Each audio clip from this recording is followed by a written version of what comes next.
Erano passate da poco le 13 quando due operai di una ditta di manutenzione stradale sono stati centrati in pieno da un furgone lungo l'autostrada A31.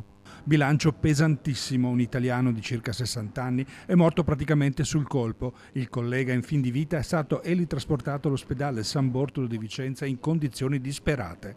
I due lavoratori stavano completando gli interventi previsti, colpiti sembra mentre rimuovevano gli ultimi cartelli stradali, mentre li caricavano sul loro mezzo aziendale.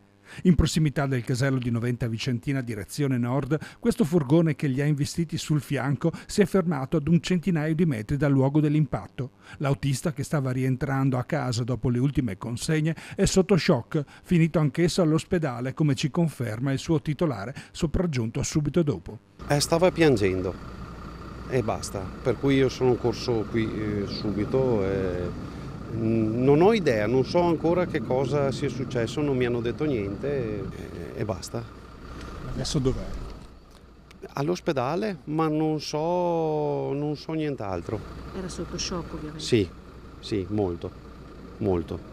Se mi dicono che posso andare, vado subito all'ospedale a vedere come sta. Sulla dinamica dell'incidente, oltre agli agenti della polizia stradale, sono intervenuti anche i tecnici dello Spisal per verificare il rispetto delle norme di sicurezza con cui i due lavoratori stavano operando.